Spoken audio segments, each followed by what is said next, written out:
change lives as we tell our different stories. We are capable, beautiful, we are born to do great things. We're unstoppable, incredible, 'cause we're differently abled, differently. Hello there, and thank you for joining us here on Able Differently. On today's episode, we are going to focus on the need to improve accessibility for persons with disability here in Kenya and beyond. I'm your host, Jane Theory. And I'm CG Moses. Karibuni. 'Cause we're differently abled, differently. Agatha Ambaisi is a single mother of two. She does odd jobs to support her family. She's determined to give her children the best in life. Take a look at her story. Agatha Ambaisi is a widow and a single mother of two. Agatha had taken quite long doing odd jobs to make a living, but finally, she landed herself some casual jobs at a bakery. Mimi nimeteseka sana bila kupata kibarua. Hapo mbeleni nilikuwa nateseka sana, ambapo juzi ndio nimepata kibarua kwa kampuni ya bakery. When she was growing up, her family realized that she would fall occasionally and lose consciousness, which they later learned was a condition that she suffered from. As a result, she burned herself as she fell on fire.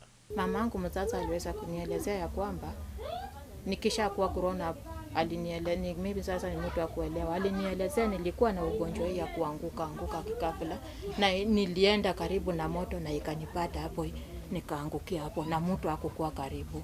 Walikuja kuniokoa kama nimeumia, kama nimechomeka. Although she was treated at Kakamega Hospital, she still has scars to show for it. Hapo vile nilikuwa nimelazwa, nilikuwa hiyo mkono yali ilikuwa ni kulingana na sasa, kulingana na ile ugonjwa nilikuwa nayo na kulingana vile nimeumia, lazima niende wapi? Lazima niende theater. Na huko theater, katika hiyo hali wanakuja na kuambia siku ya leo usikunywe maji ama usikule chakula chochote. Utaenda wapi? Theater. Ukienda huko, wao ujuangi vile maneno imeenda. Unastukia kama ni mkono unapata hii mkono unapata imefanyiwa exchange nyingine, imetibiwa, unapata kama ni kushona wameshona. Kama hii yangu, hii ni kiraka, walikata hapa wakaniwekea. Getting Agatha a school was a big challenge for her family due to her condition, since many schools were not willing to admit her. Mimi nilisomea hii shule ya serikali, ambapo kuingia katika hiyo shule tena, wazazi wangu walitatisika sana. Juu walimu wanasema huyu sasa ataandika aje, atasoma aje. Katika hiyo hali nikawaambia mimi mwenyewe mniwache nifanye nini, muone kama sitaweza kusoma, sitaweza kuandika. Mimi mwenyewe nikajiexplain. Juu kulingana na hii maneno ya ugonjwa ilifanya nilianza shule nikiwa mtu mkubwa sana. Shule kusoma niliweza kusoma mpaka class 7. Wazazi wakafika mahali nao pia wakalemewa. Unfortunately, she had to undergo discrimination due to her condition, with fellow pupils insulting her. Watoto wale wako normal wakikuona ukiwa hivi, hakuna mtoto anataka kukaribia na wewe. Wengine walikuwa wananiambia utaniambukiza hiyo ugonjwa hiyo, utaniambukiza hiyo ulemavu yako. Mambo kama hiyo. Mtu vile watu wanashare desk. Kupata mtu mwenye ni ngumu mtu kushare na wewe desk. Na hata akishare na wewe desk anaangalia kando. Hawezi kukua friendly na wewe. Juu anaona hata yeye anaweza kukua kama wewe. Hiyo ndio challenge nimepitia na watu. Tena ukiwa hapo nje unacheza. Kila wakati mtu anakutusi kuhusu ulemavu. When Agatha fell in love, she had hopes for a beautiful marriage, but instead got rejected by her in-laws. Patana na huyu mwanaume tumezaa naye watoto. Tulipatana hapa Nairobi. Kupatana hapa Nairobi tena challenge ni mingi. Watu walikuwa wanauliza, watu wakina mzee walikuwa wanauliza huyu mwanaume huyo mzee wangu, kwa nini sasa mtu kama utampeleka nyumbani anaweza kufanya kazi gani? Kulima, anaweza kulima ama ana kazi gani anaweza fanya? Wewe wasichana walikuwa wameisha, ndio kawa mlemavu, nataka kutupelekea ulemavu kwa boma? Mambo kama hiyo, ambapo unapata alikuja tena yeye aka nini, hakuweza kunipeleka kwa wazazi wao. Tulikaa hapa mpaka akakufa na akaenda kuzikwa, na mimi nikabaki Nairobi na watoto juu familia haikuwa inanitaka sababu ya ulemavu. Living with neighbors for her is okay, but her wish is that they accept her the way she is. Single mother na tena niko na disability. Inakuja inakaa, yani siko free kwao. Mtu akikuona anakuonyesha madharau, hata hawakuona watoto wako madharau. Watoto wake wanachapa wako, utaongea. The one and only thing that motivates her to wake up every morning is her children. Kama nimelala pale kwa kitanda, ninalala nikifikiria siku ya leo watoto wangu watakulaje. Sasa inanipea motisha ya kuamka niende nitafute. Sasa unapata uko na motisha, lazima uamuke uende utafute, at least upate tu, kama unaweza pata kaunga nusu, hii ya kupima nusu tu, ukuje unakasukuma ka shilingi 5, hata kama akana nini, hata kama nini, yani bora waweke kitu kwa tumbo, wameze kitu. Sasa unapata lazima kama mzazi ufanye nini, ujikaze kwa mambo yote. Although she has siblings that are well off, none of them helps her out. Unajua tena ulemavu inachangia tena familia ikae kando na wewe. Mimi kwa hii nyumba hakuna wako wale wakubwa kwangu wako, lakini hakuna mtu anashughulika. Wanajua mtoto wetu ako na watoto, na saa zingine kibarua inakuanga kwake ngumu. Kwa nini hawezi kukuletea matumizi na wote wako kazi? Sasa inabidi we mwenyewe na mzigo wako. 'Cause we're differently abled, differently. Let's take a short break. We'll be back with more. 'Cause we're differently abled, differently. 'Cause we're differently abled, differently. Welcome back. The National Gender and Equality Commission launched a mobility and accessibility project that aims at improving the transport needs for persons with disability. Take a look at that story.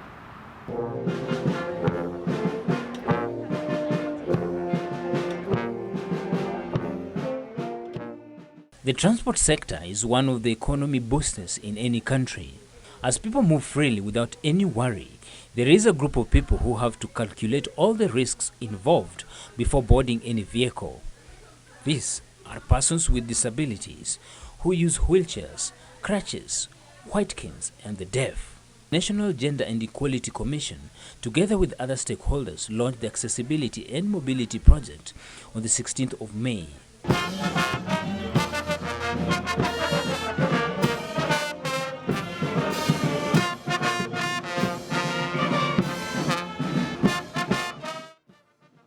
This engagement is critical for the implementation of mobility rights as enshrined in Article 54, Sub-Article 1 of the Constitution of Kenya, which states that a person with any disability is entitled to reasonable access to all places, public transport, and information. That is provided in our Constitution, which we voted for. For them, they started with Nairobi due to various reasons.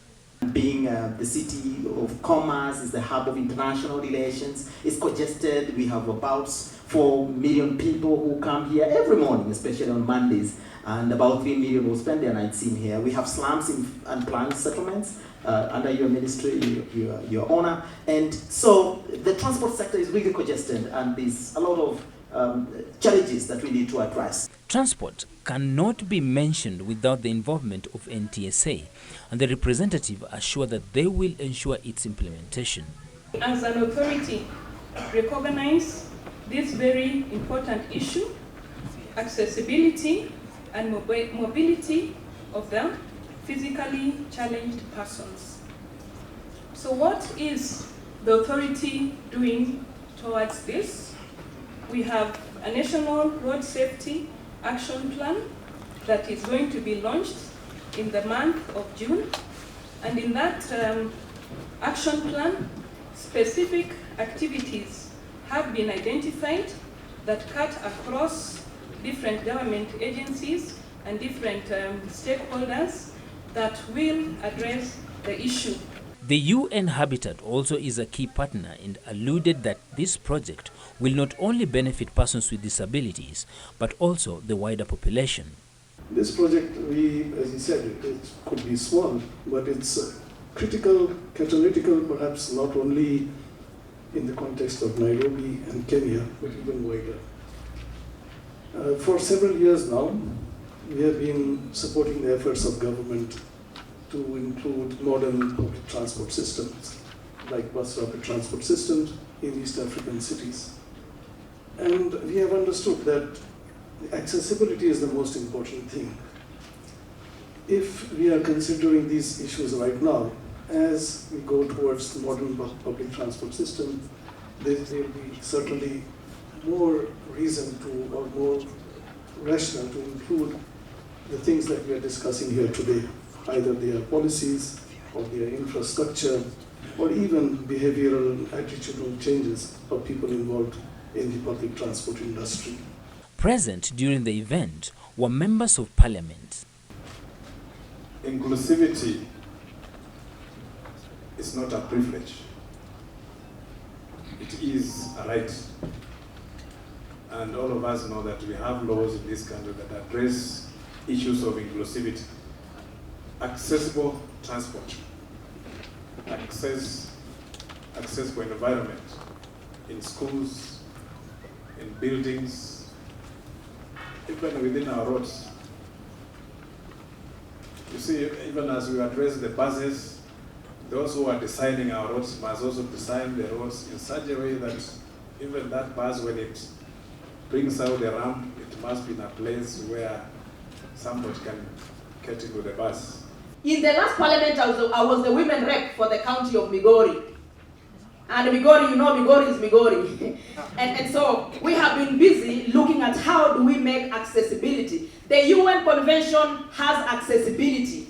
The Sustainable Development Goals has accessibility. Our constitution of this country has accessibility. Our SDGs, as I've said, our Persons with Disabilities Act has accessibility. So where is the missing link in terms of implementation? These are the issues that have made Kenya not becoming #1 in the whole world in terms of disability issues and advocacy. Currently, we are #1 in Africa, but certainly what is putting us behind is the transport sector. So our chairperson, when you came out with the whole battalion of Ngeke to address this issue, you involved all the stakeholders, UN Habitat, you have involved NTSA. We as persons with disability in this country, we may not have flowers to give you, we may not have gold to give you, or any present to give you, but we have prayers, a basket full of prayers for you and your family and the whole Ngeke family. It was noted that everyone has a disability, and it's only that the various degrees makes us operate differently. Disability doesn't mean that they are inability. They are able, to do what every other person is able to do here under the sun. And all of us, I know we have been brought up in homes and in the society where at least 1 or 2 homes within a village, or 3 or 4, we cannot miss a person with the disability. One thing I know is the fact that some of us do not take it like it can face them. Some of these people who are here and who are elsewhere, who are here, might not have been born with disabilities. But life had to be, that way. and we cannot blame anybody other than accepting the situation and saying the will of God be done. NGEC applauded the private sector for always coming up to fill in the gap where the national government lacks. There are these buses that are being imported, and we are targeting. We are targeting that very seriously so that government can also go on that side. But again, look at our institution. The buses we were displaying today, that's a government institution. KISE is a government institution. And it has demonstrated that this is doable. So as much as we say the private sector, but again, the government is coming up and coming up well. To make this project a success, the car assemblers were also urged to be considerate. When it comes to traveling, and they depend on white canes, then they have a skill in traveling we call orientation and mobility. It takes just a minute to disorient them completely and leave them out of place because they do not have the so-called smartphones. The moment somebody changes, the matatu drivers change their direction, I say, they have to piti pandile. So what happens? Yule anataka kushukia hapo kwa post office, sasa tutafika wapi? Ambassador.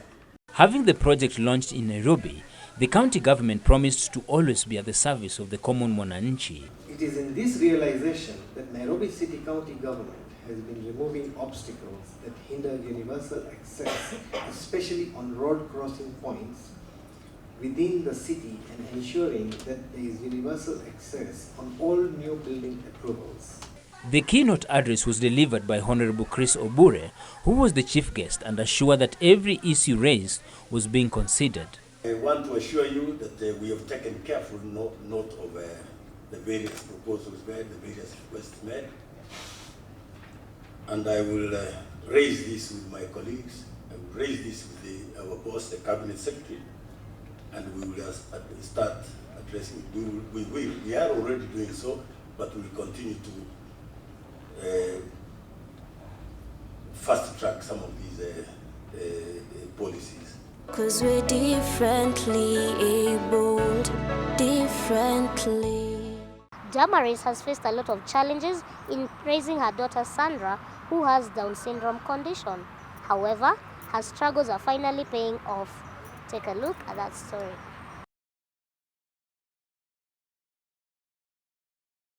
Damaris Kienda is a mother who has been struggling to raise her daughter, Sandra Wambui, who has the Down syndrome condition, a chromosomal condition that causes developmental and intellectual delays.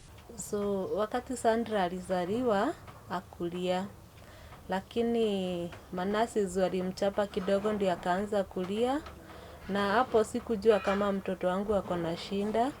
Tukatoka hospitalini tukarudi Nairobi juu tulikuwa nyumbani. Baada ya miezi 3 akaanza kuwa mgonjwa, tukaenda Kenyatta, akarazwa huko for 1 week. Tukiwa hospitalini nikaanza kuona ameanza kuchange, si kama vile anakuanga the other days. Sasa ndio vile alianza kukaa ni kama anashtuka, nikaambia daktari, nikamuuliza shinda inaweza kuwa ni nini, kaniambia wataangalia kwanza nikae naye, alafu nikiona hiyo kitu tena nirudi niwaelezee.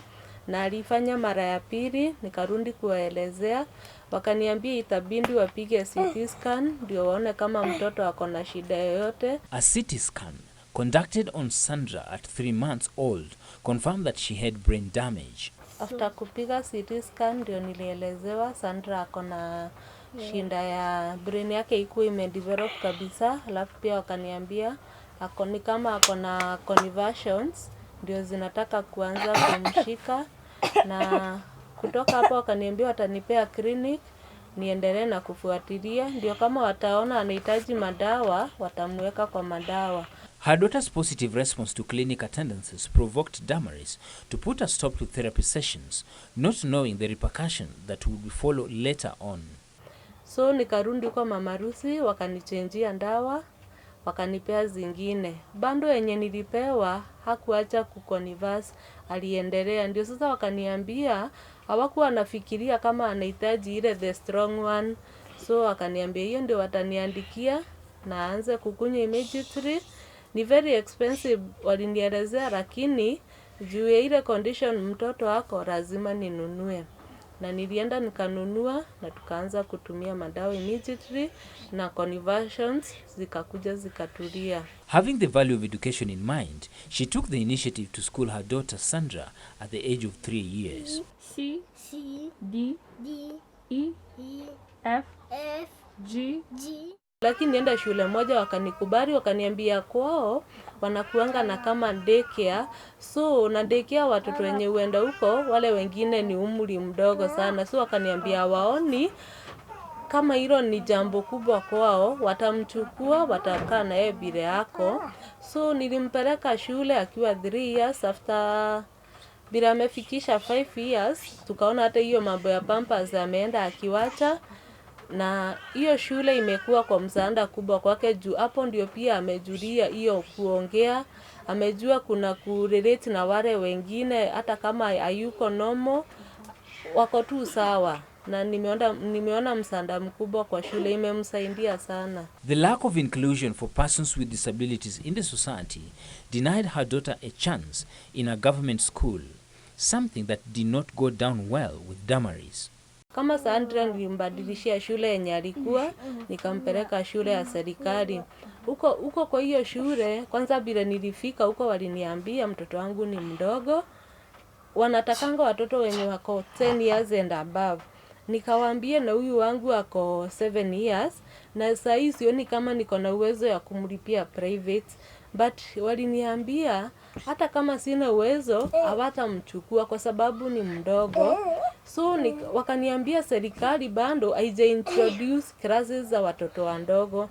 Nikawaambia sasa nitafanya aje, nitampeleka wapi? Wakaniambia ile kitu yenye naweza fanya ni nijaribu hizi shule zingine za private, hata kama nitafuta ile shule iko cheap yenye nitaweza kulipa. Lakini nilikaa hapo na nikawaambia nikienda na yeye labda niende naye na akae kwa nyumba, hakuna kuenda shule. Dealing with matters disability is not for the faint-hearted.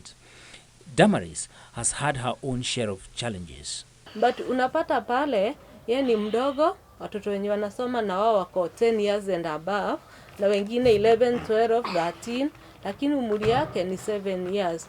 So unaona si tungependa kama kuna vile wanaweza tusaidia kukuwe na classes za watoto wadogo na watoto wakubwa. Juu pia masomo ni tofauti. Unapata ule mkubwa anafunzwa hiyo kusoma na kuandika, na Sandra bando hizo mambo hajajua, lakini hao wakubwa wamejua hiyo kusoma na kuandika. But hao wadogo bando hawajafika huko, na wote wamewekwa pamoja. Damaris therefore urges parents and the society at large to practice equity and equality for persons with disabilities. Ni vibaya sana kuficha huyu mtoto hata kama society imemkataa. Sisi wote tuliumbwa na Mungu na hiyo ni baraka kutoka kwa Mungu. So unafaa ujivunie ndio hata Mungu aweze kukubariki. Hakuna siku utawahi kosa pesa ya kulea huyu mtoto, hata kama unataka ya pampers, juu wengine challenge ni pampers, chakula. Unajua huyu mtoto kuna wengine unapata huyu mtoto anahitaji special food, na wajue siku moja, unajua uwezi jua ya kesho. Leo ni mimi, kesho inaweza kuwa ni wewe. Leo umenikataa, kesho Mungu anaweza amua akubariki na mtoto kama huyu, utafanya nini? So ni tukubali hao watoto tuwasaidie. Ikifika kama ni shule, ukiona kuna mahali mtoto anaweza saidika mambo ya shule, msaidie. Ukiona kuna mahali anaweza saidika na hii fedha kama hata ni ya serikali, msaidie. 'Cause we're differently abled, differently. Let's take a look at the UN Convention on the Rights of Persons with Disability. Article 6 of the UN Convention states that state parties recognize that women and girls with disabilities are subject to multiple discrimination, and in this regard shall take measures to ensure the full and equal enjoyment by them of all human rights and fundamental freedoms. In the quote of the day, we look at Deborah Rose saying that goes, accessibility allows us to tap into our potential. What's your take on that, Moses? Well, I quite agree with it. Given that people with disability sometimes do tend to lack the resources, but when the resources are availed, the opportunities are immense. You get to see potential untapped, you know. You get to even unveil your talents and your gifts, you know, because everything now is open and jobs now even open up for you. I couldn't agree more on that, Moses. That's where we wrap up our show for today. See you again next week, same time, same place. I'm your host, Jane Theory. And I'm CG Moses. Kwaherini.